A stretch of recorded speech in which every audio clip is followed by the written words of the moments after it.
আয়োজিত আজকের এই বিজয় মিছিল লোহাগাড়া থানা বিএনপি ছাত্রদল যুবদল শ্রমিক দল আয়োজিত আজকের এই বিজয় মিছিল লোহাগাড়া থানা বিএনপি ছাত্রদল যুবদল শ্রমিক দল সকল সংগঠন মিলে আজকের এই সমাবেশটা আমরা বাংলাদেশ জাতীয়তাবাদী শ্রমিক দলের পক্ষ থেকে আমরা আলাদা একটা ব্যানার করেছি। আমাদের বিভিন্ন ইউনিয়ন থেকে আমাদের শ্রমিক দলের নেতৃবৃন্দ আসছেন এবং যেসব নেতৃবৃন্দ বিভিন্ন ইউনিয়ন থেকে আসছেন তাদের আমি বাংলাদেশ জাতীয়তাবাদী শ্রমিক দলের পক্ষ থেকে লোহাগাড়া থানা শাখার পক্ষ থেকে আপনাদের জানাই বিপ্লবী অভিনন্দন ও শুভেচ্ছা। আপনারা জানেন এই বিগত যে 5 তারিখে আমাদের যে ছাত্র জনতার উদ্যোগে যে ফ্যাসিস্ট সরকারের পতন, শেখ হাসিনা দেশ ছেড়ে যখন পালিয়ে চলে গেছে তাদের কিছু কিংবদন্তি এই দেশে এখনও রয়ে গেছে। তারা বিভিন্ন সময় ষড়যন্ত্র করছে। এই ষড়যন্ত্র আমাদের রুখে দিতে হবে।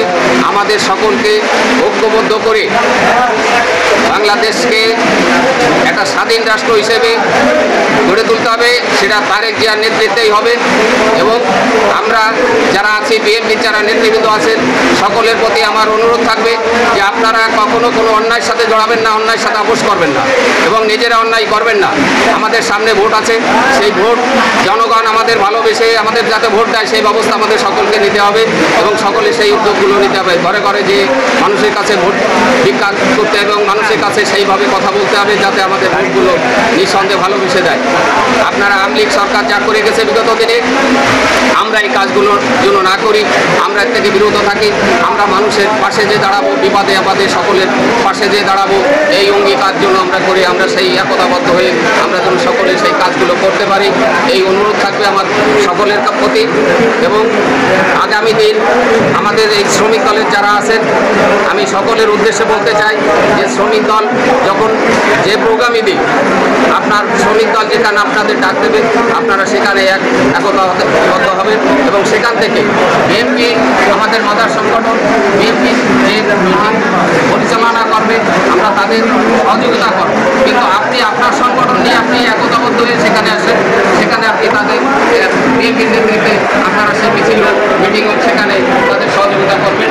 এটা যেহেতু তারা মাদার সংগঠন কিন্তু আপনি আপনার নেতৃত্বটা আপনি ফলো করেন, আপনার সংগঠন যাতে শক্তিশালী হয়, আপনার সংগঠনের আপনি আগামী দিন যে ভোটের যুদ্ধ আমাদের কাছে এই ভোট যুদ্ধে আমাদের দেখতে হবে। প্রত্যেকটা ইউনিয়নে আপনাদের নেতা আমাদের যে সব নেতাকর্মী আছেন আপনারা সকলে সেখানে ভোটের ব্যাপারে সমস্ত বাড়ি বাড়ি যে আপনারা আলাপ আলোচনা করবেন আমাদের ধানের শেষে যাতে মানুষ ভোট দেয় সেই ব্যাপারেই আপনারা সকলের সঙ্গে আলাপ করবেন এবং সকলের সাথে ভালো ব্যবহার করবেন, ওর সাথে খারাপ আচরণ না। আমরা সকলের সাথে ভালো আচরণ করে চলতে চাই। আর বিশেষ করে আমাদের লোহাগাড়া থানা শ্রমিক দলের একতাবদ্ধ আছে এবং শ্রমিক দলের কোনো ক্লেম নাই। আপনারা দেখবেন যে নড়াইল জেলার ভিতরে আমাদের বাংলাদেশ জাতীয়তাবাদী শ্রমিক দল এখনও কোনো ক্লেমকে নিয়ে নেই এবং ক্লেমের জায়গাও যায় না। আমরা এই কোনো অন্যায় কাজ করি না, অন্যায় কাজের কোনো প্রশ্রয় দিই না। এ ব্যাপারে আপনারা সকলেই অবগত। এই বলে আমি আমার সংক্ষিপ্ত বক্তব্য শেষ করছি। পক্ষ থেকে আবারও আপনাদের সকলকে ধন্যবাদ দিয়ে আমি আমার বক্তব্য শেষ করছি। খোদা হাফেজ। বাংলাদেশ জিন্দাবাদ। সবাইকে ধন্যবাদ।